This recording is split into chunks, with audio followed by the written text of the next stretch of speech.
저희는 뭐 검찰 담당이라고 그러죠. 그러니까 이제 시사주간지가 룸을 갖고 매일같이 출입한 건 아니니까. 그건 제가 그 사회팀장, 특팀장, 탐사기획팀장 하면서 검찰을 오랫동안 물론 뭐 정치팀도 있고 그랬습니다만 쭉 계속 그다음에 그걸 떠나서 일상적으로 탐사기획보도라는 게 권력형 비리라든지 인권유린 사건이라는 이런 것들이 많기 때문에 아무래도 검찰 관련된 검찰, 군검찰 관련된 그런 거기가 주요 취재 대상인 경우가 많이 있죠. 네. 이번에 그 조국 전 장관 관련된 것들을 보면은 일단 이제 검사가 흘리고 죄송합니다. 언론이 이제 그 검찰의 말을 신뢰해서 이제 기사로 보도를 하고 좀 이런 패턴들이 좀 어릴 때보다 좀 눈에 띄었잖아요. 근데 좀 그런 보도를 보면서 이게 검찰의 수사 방식을 쭉 같이 좀 봐오셨을 텐데 좀 어떤 생각이 좀 드셨나요? 저도 그런 방식으로 이제 적극적으로 취재를 할 때 대개는 출입 기자들 관행은 그런 것 같아요. 예전에도 보면 그 이제 주요한 이슈가 된다고 하는 사건에 대해서 던지면 이렇게 전부 집중적으로 그 이슈를 파헤치게 달려들지 않습니까? 그리고 누가 더 빨리 새로운 정보를 입수하에 따라 특종 낙종들이 갈리고 이러면서 또 데스크도 쪼고 이런 과정들이 있고 그런 시스템으로 이제 운영되는데 넓은 의미에서 보면 과거의 그 관행에서 별로 달라지는 것 같지 않은 건데 다만 우리가 이제 이번 사건 같은 경우는 이제 저도 좀 그런 부분이 후배 기자들과 관계에서 조금 다른 관점이 있는데 거악, 권력형 비리 이거에 집중해서 볼 때 중수부가 예전에 있었지 않습니까? 그러면 그거는 만사를 제치고 달려들어서 그 사회적 공적 정의를 구현하는 데 있어서는 검찰이나 언론이나 거기에서는 목표가 다를 바는 없으니까. 근데 조국 법무장관 후보자를 둘러싸는 거는 과연 거악과 이 공적으로 엄청난 현직에 있어서 비리인가라는 기준을 봤을 때 좀 갸웃한 부분이 있지 않습니까? 이제 그런 측면에서는 여러 가지 완급 조절이라든지 시각 조절이라든지 이런 것들은 했어야 된다고 저 같으면 했을 것 같아요. 그러니까 이제 그런 차이들인데 지금 저도 벌써 언론 경력 30년 차가 됐으니까 좀 노 기자가 됩니다만 요즘 젊은 친구들이 이제 한겨레에서도 젊은 친구들이 이제 데스크들이나 여기에 이제 반발하는 그런 성명도 내고 이런 거 보면 참 복잡하구나 하는 생각은 들어요. 그 단순화시켜서 얘기하기는 언론 자유 문제로 단순화시켜서 얘기할 수 있는 부분인가 하는 생각도 있고. 알겠습니다. 요 책에 두 번째 챕터에 뭐가 있냐면은 김영욱 암살 사건. 중정부장. 있더라고요. 중앙정보부장이었는데 박정희의 최측근으로서 정말 잘 나갔던 김영욱인데 어느 순간 이제 박정희하고 등을 돌리게 돼가지고 미국 가가지고 박정희와 관련한 이런저런 폭로들을 막 쏟아내고 그래서 이제 중앙정보부가 나서서 김영욱을 제거하는 일에 앞장섰다. 근데 어느 날 김영욱이 실종됐어요. 그리고 결국 죽었을 것이다. 중정에 의해서. 나라 밖에 있는데도 불구하고 못 찾았죠. 미스터리잖아요. 그래서 한 세 가지 설이 있었습니다. 이 첫 번째가 국내로 압송돼 가지고 청와대 지하에서 박정희가 빵 쏜 총에 맞아서 죽었다. 이게 첫 번째. 두 번째가 웃으면 안 되는데 프랑스 파리 양계장에서 닭을 분쇄시키는 끔찍한 일이죠. 뭐 그런 거. 세 번째가 폐차장. 폐차장. 폐차장에서 이제 그 차에다 묶어놓고 폐차하는 거 보셨나? 꽉 누르는 거 있잖아요. 프레스로 그냥 확 눌러가지고 사람이 아주 정말 참혹하게 죽는 그런 것인데. 영화 베테랑이가 그 황정민 씨가 나오는 거기 나옵니다. 이 세 가지 설이 있었습니다. 기자님 어떻게 이것도 파헤치신 이야기를 이 책에 담으셨습니다. 이 책은 바로 팩트와 권력 은행나무 출판사에서 냈고 은행나무로 만든 종이로. 이렇게. 제가 양계장 암살했다는 주장하는 어렵게 털어놓은 특수공작원 중앙정보 특수공작원을 발굴하고 만났습니다. 양계장으로. 양계장으로. 그리고 그거를 그때가 시사저널 때였죠. 시사저널 제가 그 기사를 읽었어요. 그래서 그분을 국정원 그때 8대 사건이가 과거사에 네, 있어서 네, 네. 조사하는 거기에 김영욱 사건도 포함되어 네. 있었는데 네. 거기에 딱 인계를 해서 네. 이분의 주장에 진실 검증을 해달라. 네. 국가적으로 중요한 중요하죠. 예, 예. 저기 검증위원회가 떴으니까. 아니, 국가기관이 근데 사람을 받지를 사내- 않았습니다. 못 받겠다고. 왜? 아 받질 않았어요. 예, 예. 아, 그런 못 것도 받겠다고. 못 받겠다는 예, 겁니까? 예, 예, 못 받겠다고. 누구 들으면 그러니까 그래서 저는 지금도 이분이 확실한 진실이라고 확신을 하고 있고 그것을 뒤집을 만한 어떠한 것들도 지금 갖고 있지 않습니다. 그 안 받으면서 국정원이 그때 국정원 그 담당자가 책임자가 누구였냐면 김만복 당시 국정원 만복이요? 예, 기조실장이었을 때. 나중에 저기 네. 저 새누리당 입당하셨던 그렇죠. 예. 네. 뭐 팩스 입당 원서였던 네. 예, 참 그 김용민이도 저 팩스로 자유한국당. 그리고 문자로 잘렸죠. 예, 예. 김만복 씨하고 롯데호텔 안가에 만나서 정보를 주고 있는데 김만복 씨 얘기는 뭐냐면 조용박이죠. 그 특수공작원 천보산 조용박은 우리 중정 사람이 아니다. 중정 공작원이 아니고 경호실 공작원이었다.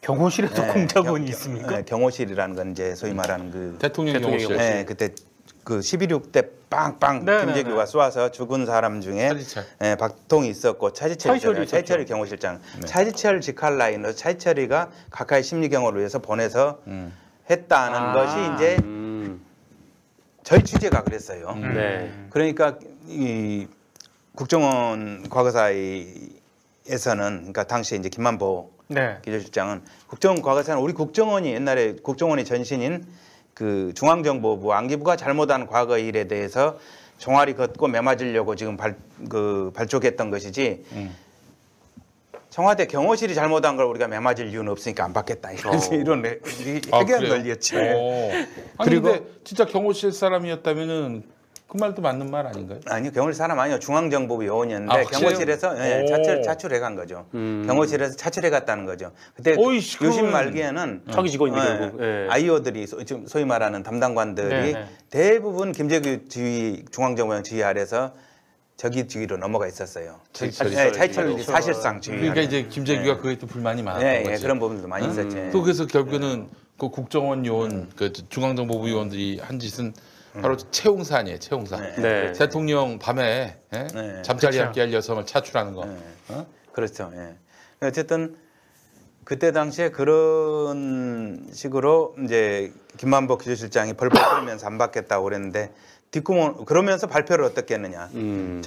제가 저기 했던 양계장 암살 사건에 네. 대한 것이 아니고 그 방법이 아니었고 중간 발표라고 했어요. 국정원 과거사에서 신현수라는 국정원의 신입 직원 막 이제 신입 사원 있잖아요. 네. 신입 사원을 김재규 중앙정보에 부르더니 007 가방에 주면서 거기에 돈 10만 불 미화, 10만 달러 그리고 독침 하나, 권총 하나를 주면서 네가 가서 파리에서 김영호를 죽이고 와라라고 해서 파리 연수생이었는데 네. 불러들여서 그렇게 지시를 하길래 그 연수생이 가서 김영욱을 데리고 파리 외곽 그러니까 소위 말하는 그 사람들 산책하는 네. 그 산책로에 인적 드문 곳에 데려가서 독침으로 찌르고 권총으로 쏘고 허리띠 풀러 가지고 와서 낙엽으로 덮고 와서 지금까지 발각되지 않은 사건이라고 이런 황당무계한 공작 세계에 있을 수가 없는 그런 발표를 한 겁니다. 저희가 중앙정보부가 헐리우드 영화도 국정원이. 예. 그렇게는 안 만든다. 그러니까 저는 이제 전문 공작원도 예, 아니고. 국정원 직원들도 다 웃을 그런 이제 황당무계한 발표를 한 거죠. 그 발표는 왜 그렇게 했냐? 김만복 씨나 그때 당시에 정치적 문제가 있었어요. 왜냐하면 박근혜 씨가 유력한 대선 주자였어요 그때. 네. 예, 그리고 당선 가능성이 높다고 나오니까 김만복 쪽에서는 또 그 어쨌든 그 국정원이나 그쪽에서는 박근혜 후보의 심기를 건드리지 않은 그런 방향으로 한 거예요. 방향을 잡은 거예요. 그래서 박정희를 쏘았던 김재규 이 나쁜 자가 저기까지 김영호까지 해치웠다. 이런 컨셉으로 간 거예요. 그러나 실제는 차지철 경호실장 라인으로서 자기는 가서 그렇게 했다는 진실 고백자 조영박에 대해서는 조사 자체도 않고 조사해보니 아니더라가 아니라 조사를 조사도 안 거부를 해보고. 해버렸죠. 네. 참. 그리고 그 이후에 1년쯤 지나서 저희 시사인 창간할 무렵에 이제 조박 씨를 국정원에서 부릅니다. 네. 불러가지고 그 양계장 암살 주범이라고 본인이 이제 우리에게 처음으로 고백했던 불러서 2억 원을 통장에 이제 넣어줍니다. 미국에서요? 아니요, 국정원. 국정원 네. 그 저기 김만복 기실 쪽에서 그때는 원장이었죠. 그 사실은 이제 그 조박 씨가 저한테 갖고 와서 그 통장을 보여줌으로써 알게 됐던 거죠. 아니 그 씨발 그거 자기 요원도 아니었다면서. 그러니까 그거는 더 이상 떠들지 말고 입 다물어줘서 고맙다는 뜻인지. 그 얘기 저 처음 듣는데 보도하셨었어요? 아니 그거는 뭐 왜냐하면 자기 그 국정원 과거사와 관련해서 과거의 국정원 직원들을 자기 직원들이 아니라고 그래가지고 내팽개쳐 버리지 않습니까? 네. 네. 예, 그래서 이제 그때 북파 공작원이라든지 네. 이런 부분 그렇지. 그분이 또 북파됐던 사람이고 공작원이었기 때문에 거기에 대한 보상법에 근거해서 준다는 이유로 이제 했기 때문에 사실은 그건 뭐 폭로할 대상 문제는 아니었는데 어쨌든 특수한 경우는 했죠. 자기 공작원 아니라고 내팽개쳤는데 글쎄 말이야. 예, 인정하고 뒷돈을 줬으니까. 네. 야 참. 그러면은 이제 기자님의 판단은 양계장 사례가 네. 맞다. 맞다. 그렇죠. 왜냐면 시신이 없잖아 아직까지. 그 시시 저희는 어떻게 했을까요? 시시 양계장으로 처리했다는 거고 그분은 그게 아니라고 한다면 자기를 검증해달라 국가를 상대로 자기가 사기를 치거나 이렇게 할 이유도 없고 만약에 그렇게 한다면 자기 다 처벌을 받겠다 라고까지 했는데 그 조사도 않고 미친 사람 취급하고 말하지 않습니까? 근데 결론은 그러니까 지금 현재 남아있는 건 국정원이 공식적으로 중간 발표를 했던 신현진이라는 연수형을 통해서 루마니아 조직폭력배를 동원해서 그렇게 네. 처리했다는 그거 하나하고 제가 제기했던 이제 그 가해자가 있지 않습니까? 네. 가해자가 양심고백을 했지 않습니까? 네. 양계장 암살, 네. 도박, 이2 개가 진실 게임으로 맞서고 있는 그런 상황이죠. 미국의 그 한인 여기자분 그분도 뭐 하나 주장하지 않았습니까? 근데 이제 그 외의 주장들은 굉장히 많았습니다만은 예. 뭐 저기 청와대 박정희 대통령이 당시에 청와대 지하실에 끌고 와서 예. 대한항공 편으로 해가 네네. 화물기 편으로 끌고 와서 예. 지하실에서 권총으로 예. 그 제거했다는 네. 설부터 해가지고 또 대한항공 화물편으로 오다가 대서양 상공에서 떨어뜨려 버렸다는 등 뭐 별별 살이 많았습니다. 근데 실제적으로는 나다라고 나온 사람은 처음이지 않습니까? 내가 그렇죠. 했다고. 예. 근데 국가가 그는 겁을 내면서 받아들이기를 접수해서 조사하기를 거부하고 저는 거기에서 이미 진실의 상당 부분은 미뤄 짐작할 수 있는 이게 있다고 정말 봅니다. 언론이 정말 이런 모습을 가져야 되는 거 아닙니까? 모두가 은폐하려 하는 것들, 모두가 이 감추려고 하는 것들, 네. 그런 것들을 들춰내서 세상에 그 드러내게 하는 거. 그게 바로 언론이 해야 할 일인데, 이 지금 언론은 지금 이런 은폐 조작 집단이라 할 수 있는 검찰 등 이런 수사기관, 권력기관과 협잡을 해가지고 그들의 나팔수 노릇이 나고 있으니 얼마나 답답할 노릇입니까? 요즘 저기 기자님 나경원에 대한 자녀 특혜 입학 네. 이 부분과 관련해서 오늘 시민단체가 벌써 7번째 고발을 했습니다. 고발인 조사만 한 번 하고 실제 본격적인 수사에 들어가지도 않았어요. 나경원 관련해서도 피부과 1억 책에 있지 피부과 않습니까? 이 책에 바로 나와 있습니다. 네. 팩트와 권력. 예. 나경원은 왜 이렇게 다들 우대해 줍니까? 너무 부러워요. 집안도 대단하고 또 네. 참 역정도 대단합니다. 네. 이렇게 불사조처럼 그러니까 구설수가 끊임없이 네. 그런 측면에서 예. 대단한데 사실 참 나경원 안타깝죠.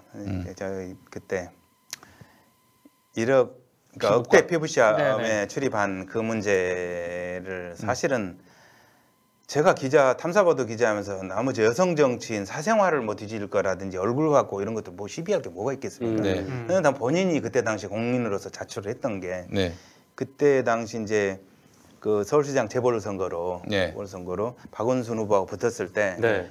그 자기는 집권당 당시 이명박 집권당에 이제 그 대통령 체제였으니까 네. 집권당 후보로 나와서 박원순 한번 붙어보자 누가 서민인가 하고 코스프레를 하지 않습니까? 박원순 후보는 뭐 서초동에 뭐 월세 200 몇십만 원짜리 사느니 뭐 이러면서 서민이면 그렇게 월세를 비싼 걸 살 수가 있느냐.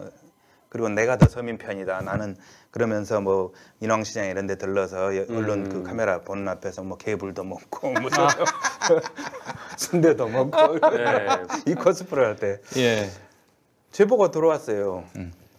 나경원이 회원권 1억 원짜리 연 회비 1억 원짜리 피부샵에 다닌다고 가져가고 그러면 이거 봐라. 거짓말하는 예, 거예요. 아니 예. 이거 제보는 검증해 볼 가치가 있다. 사실 파악해 볼 가치가 네. 있다. 왜?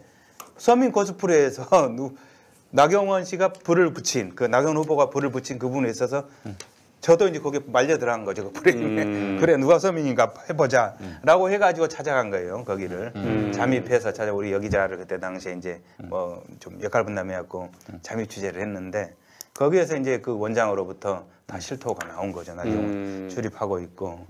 원장은 처음에는 그랬어요. 깎아주지 않고 다 받는다고. 그리고 이제 저 같이 갔던 여기자는 고객으로 가장해서 갔으니까 이제 뭐 젊은 그때 20대 후반이니까 그 젊은 여성 같은 경우는 항노화 프로그램을 하지 않으니까 그 5천만 원만 반값만 받겠다 이런 식으로 하니까. 저렴하게 하네요. 네, 근데 항노화가 아니 이제 대개는 이제 40대 이후가 얼굴을 관리한다는 거는 노화 항노화. 예, 5천만 원. 네, 근데 1억이라고 했고 그다음에 그때 코롱그룹 이웅열 씨 부인이라든지 뭐 출입하고 뭐 이런 여러 재벌 그다음에 나중에 알게 된 게 MB 없었습니다. 네, MB도 있고 MB도 있어요. MB. 김윤옥도 있고 김윤옥 MB의 있고. 부인 김윤옥 여사도 바로 있었고 그 성형외과. 예. 그다음에 어세훈도 다녔고 어세훈은 이제 그렇게 얘기를 하더라고요. 그 어세훈 자체가 남성이니까 얼굴을 뭐 뜯어고치고 이럴 일은 보톡스 이런 건 그럴 일은 없으니까. 근데 이제 당시에 서울시장이었었지 않습니까? 서울시장 시절에 굉장히 그 뭐 서울시장 이제 외부 약속도 많고 저녁 약속 같은 경우 그러면 이제 음식을 절제를 못하니까 배가 많이 나오고 그래서 그거 관리 좀 해달라고 다녔다고 그건 원장이 얘기를 하더라고요. 저도 밤마다 배관리요?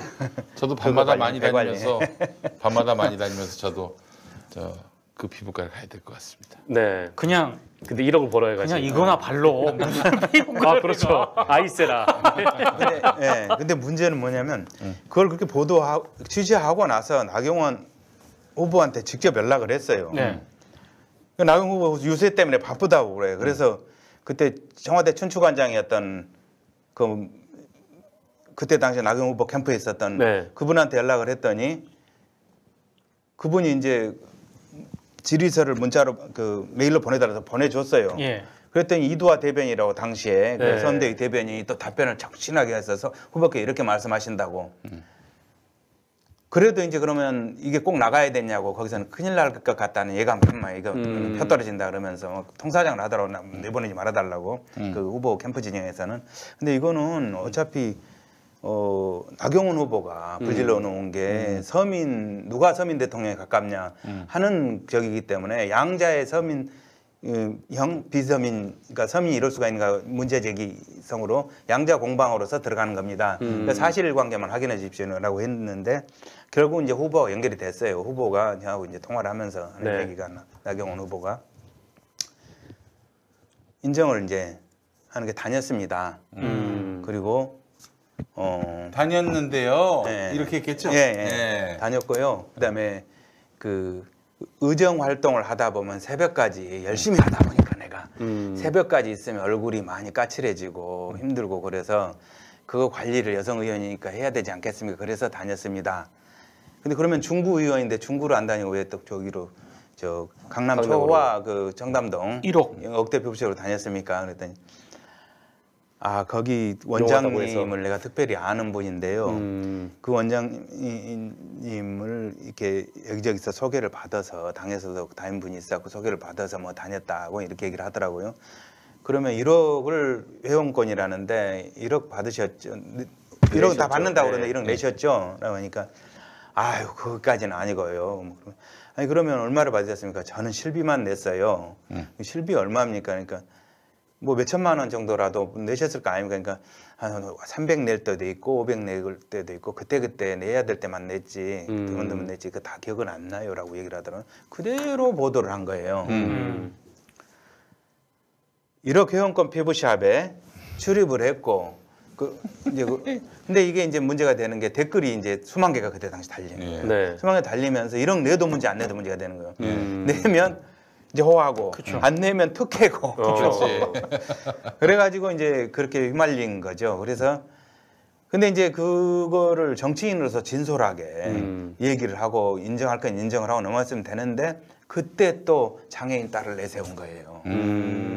나경원 씨가 장애인인 딸 때문에 예, 관리를 해야 돼서 어쩔 수 없이 나도 데리고 갔다고 이제 새로운 주장을 이제 내세운 거예요. 워낙에 십자포화가 터지니까 네. 처음에 솔직히 저한테 얘기했던 것 가지고는 감당이 안 되니까 장애인 내세우고 그다음에 아들도 내세우고 이러면서 아들하고 자녀하고 가도 그러니까는 제보 받은 쪽에서는 그럼 이게 몇 억입니까? 나경원은 가족 회원으로 해서 특별하게 더 센 거라고 이런 제보가 들어오고 그래서 사실 이제 그 부분은 거기까지 되니까 방어가 들어간 거죠. 나경원 측에서. 물론 그때 현 집권 세력이었던 당시 집권 세력이었던 이명박 대통령, 네. 이명박 청와대는 굉장히 쇼킹한 사건 아니고 이거 다 된 밥에 나경원 만들어야 되는데 그렇죠. 재뿌려버리는 이런 거니까 굉장히 이제 이명박 청와대에서 저하고 그때 주진우하고 저랑 둘은 내가 취재를 쓰고 아 진짜 꼴도 보기 싫은 스타일. 이걸 가지고 이제 주진우가 낙검수가 떠들었지 않습니까? 그때 뭐 같이 하셨을 거예요. 그랬더니 웬수로 알고 이제 막 고소 고발전을 해온 거예요. 근데 나경원 본인은 나도 유탄을 맞았어. 나도 저기 딴 건으로 나경원 털었거든. 저기 그 중구청장을 이제 본인이 공천해가지고 한나라당 중구청장이 됐는데 중구청장이 호남 출신 사무관들을 전출을 시켰네 집단으로. 그 한 14명 중에서 12명을 그렇게 전출했고 2명은 누구냐? 이 12명 전출하면 안 된다고 얘기했던 이런 사람들이었다고. 네, 그러니까 근데 그 사람들 취재하고 왔지. 그랬더니 그거 갖고도 또 고발을 걸었고. 그때 나경원 참 저는 나경원을 참 측은하게 생각했어요. 본인이 솔직히 얘기를 한 대상을 어떻게 고소고발할 수 있나. 나중에 이제 보니까 자기는 빠지고 선대 이름으로 했더라고요. 고발해서 당해서 고소한 게 아니라 고발한 거야. 당해서 고발했다고. 당사자가 있는데 그러면서 이제 왜 그 언론에 대해서 고발을 하냐 했더니 저는 안 했고 당해서 현대에서 했다. 자기는 빠지더라고요. 그러면서 나중에 이제 그래놓고 검찰은 다 불렀어요. 다 조사하고. 그러니까. 나경원 지금 7번이나 고발됐는데 조사도 잘 안 하고 있는 상황인데 그때는 그냥 따박따박 다 조사했어. 고발인데도 불구하고. 그때 당시에 경찰 조사를 받으러 갔는데 주진우는 가지 말자는 주의였어요.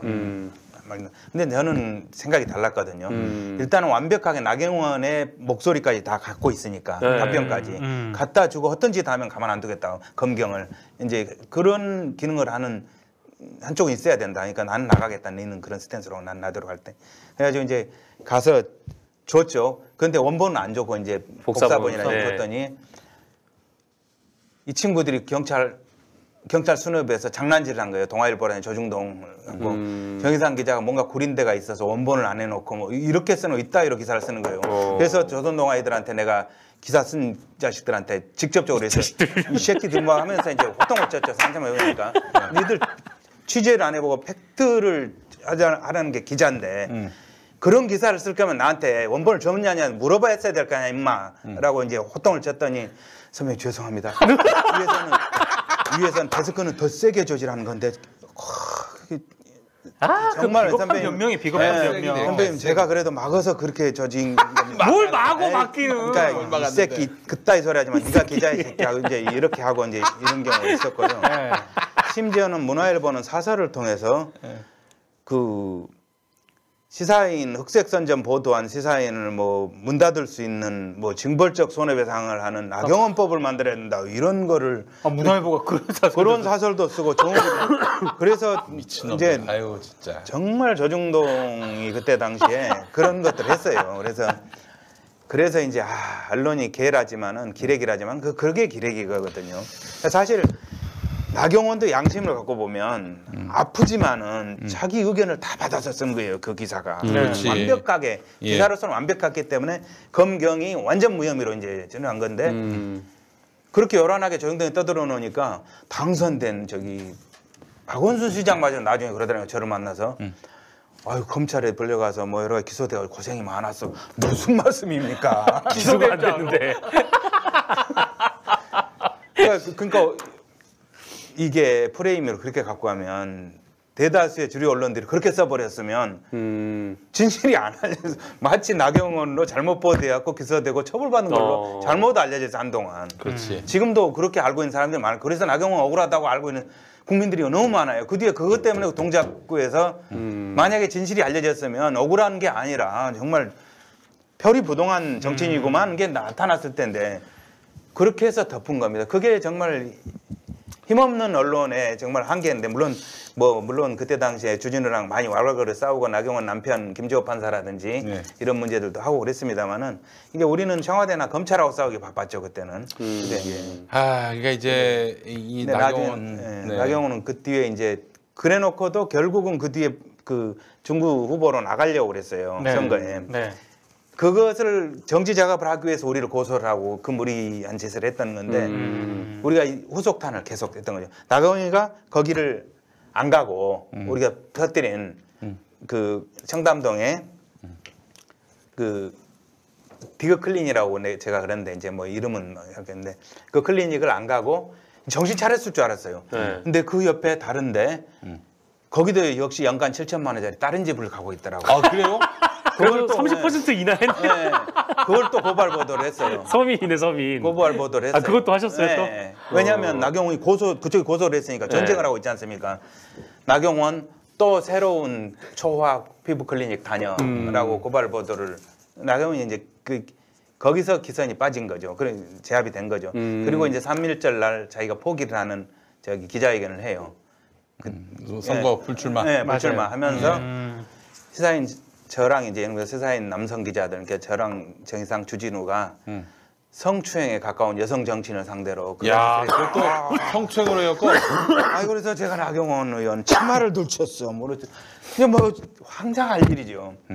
결국은 이제 참 어이없고 황당한 일인데 그런 코스프레를 잘하더라고 여성이라 그런 데 숨어요 또. 근데 당시 다행히 이제 여성 단체들에서 나경원 의원의 저런 성명에 대해서는 동의할 수 없다고 반박하는 성명서를 발표해 줘가지고 수진우랑 나랑 그나마 참 성추행범 비슷한 데서 벗어났는데 그게 또 거기에서는 그 그늘에 숨습니까 여성이라는 그 사람은 그래요. 네. 나경원 보면은 뭐 불편한 질문하면은 우는 모습에서 너무 싫은 표정 딱 그 중간 표정 있잖아요. 그 표정으로 상대방으로 하여금 질문할 의욕을 잃게 만드는 그런 게 있어. 그러니까 일생을 그렇게 살아온 것 같아요. 그러니까 저 앞으로 지금 이 언론이나 검찰이 아마 저기 나경원의 일생이 태어날 때부터 특혜의 인생 아니었습니까? 그러니까요. 전 그렇다고 보는데 특혜의 인생이다 보니까 지금 언론과 검찰이 자기를 비호하고 있잖아요. 네. 그게 너무나 당연한 것처럼 여겨지는 거야. 전혀 문제의식을 못 느끼는 거예요. 문제의식을 못 느끼고 있는 거지. 그러니까 뭐 그 자녀 특혜 입학 이런 것들에 대해서도 이게 왜 문제가 되는데 막 속으로 그렇게 생각할지 몰라요. 예, 자기는 사실이 아니다라고 얘기하는데 하여간 오늘 정의상 기자님과 함께 팩트와 권력 이 책의 1장, 2장 그리고 3장은 아니지만 아까 뒤에 나오는 나경원 피부 클리닉 이야기까지 해봤습니다.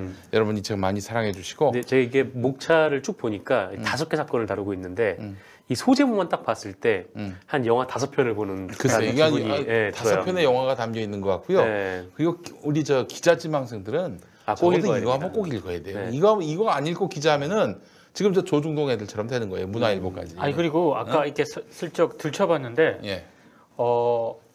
굉장히 흥미진진하게 쓰셨어요. 네. 굉장히 재밌게. 네. 네. 자, 그래서 우리 저 여러분 정의상 기자님 팩트와 권력 많이 사랑해 주시고요. 마지막으로 정 기자님, 그 우리 요즘에 한국 언론의 그 불신이 아주 극에 달한 상태입니다. 기자라는 호칭이 참 부끄럽다 이런 얘기도 많이 나오고 있는데요. 뭐 굳이 어떤 사건을 제가 특정하지는 않겠습니다만은 한국 기자, 한국 언론의 결핍 뭐가 있는지 좀 짚어주시고 어떻게 언론이 기사 회생을 할 수 있는지에 대해서도 그 방안을 좀 말씀해 주시면 어떨까 싶습니다. 네, 저도 요즘 참 3년 차 기자 생활을 하면서 싸잡아서 기레기라고 매체님들이나 국민들로부터 많은 분들로부터 비판을 받고 참 쥐구멍이라 들어가고 싶을 때가 많습니다. 뭐 제가 잘못한 게 없는데도 제가 다 잘못한 것처럼 그렇게 느껴질 때도 있고, 그다음에 어떤 것들을 공정하게 또 그동안에 그 올곧은 그 사명감이나 정신을 해온 것조차도 송두리째 이게 참 부정되는 거 아닌가 이런 참 뭐 과도한 피해의식일 수 있는데 그런 생각이 들 때도 있고, 근데 그만큼 직업적으로 이제 고충이 많은 때고 그만큼 또 언론의 원죄가 컸기 때문에 그런 거죠. 사실 보면 아까 제가 언론 기자로서 말씀드렸습니다만 나경원 사건 때만 해도 벌떼처럼 달려졌죠. 뭐 조국 전 본부장은 심정도 알 것 같아요. 저는 떳떳하고 잘못한 게 하나도 없는데도 사설까지 비롯해서 이렇게 했을 때는 정말 죽고 싶고 죽이고 싶고 이런 생각. 언론이란 게 그런 기능은 그래서 그게 그 소위 말하는 정의롭지만 올바르지 못하는 그런 권력의 앞잡이가 돼서 그런 기능들을 수행할 때 개때처럼 하이네 때처럼 수행을 할 때 얼마나 그게 국민에게도 국가에도 폐해고 해악이냐 하는 것들을 참 뼈저리게 절감을 하는데 저는 그래서 그런 반면교사를 많이 삼았다는 것 같아요. 그러나 우리 불행하게도 아직도 언론의 주류의 권력에 그 소위 말하는 취해 있는 상당히 많은 조중동을 포함해서 거기에 종사한 상당 부분의 동업자라고 얘기하기 들었습니다는 그런 사람들은 아직도 국민을 가르치려 들고 위에서는 오만하게 하는 이런 마인드에 젖어 있다는 거, 그게 정말 후진적인 행태고 국가의 불행이라고 생각을 합니다. 저는 거기에 종사하는 후진 기자 이게 먹힐 가당한 얘기인지는 모르겠습니다만은 그런 그 소위 말하는 그 사실에서 떠나서 먼저 의견을 앞세워 가지고 사실을 왜곡하고 구겨 넣어서 세상을 호도하고 여론을 호도하고 왜곡하고 그건 이미 국민들은 그 머리 꼭대기이기 때문에 다 알아보거든요. 제발 그러지 말고 제 길로 돌아오라. 사실로 돌아오라. 저는 그렇게 얘기를 하고 싶습니다. 네, 알겠습니다. 마지막으로 이 한국 탐사 보도에 또 금자탑을 쌓았던 또 다른 분, 이 주진우 시사인 기자가 이 책에 추천사를 쓰셨습니다. 진실을 쫓는 집요함과 논란을 두려워하지 않는 뚝심, 정의상 선배는 독보적이었다. 탁월한 취재 능력과 돌파 능력에 언제나 감탄했다. 그런데 그 집념을 후배한테 쏟는다고 생각해봐라. 그는 인기 있는 선배가 아니었다. 자, 인기에 영합하지 않는 책입니다. 우리 정의상 기자의 팩트와 권력, 은행나무에서 나왔습니다. 여러분 많이 구매해 주시고 저널리스트의 꿈을 꾸고 있는 중고등학생들한테도 요거 반드시 추천해 주시기 바라겠습니다. 네. 여러분 팩트와 권력 우리 정의상 기자님 오늘 모시고 이야기 나눠봤습니다. 기자님 긴 시간 감사합니다. 네, 감사합니다. 더욱 건필하시길 빌겠습니다. 고맙습니다. 감사합니다. 고맙습니다. 고맙습니다. 한 5분 쉬었다.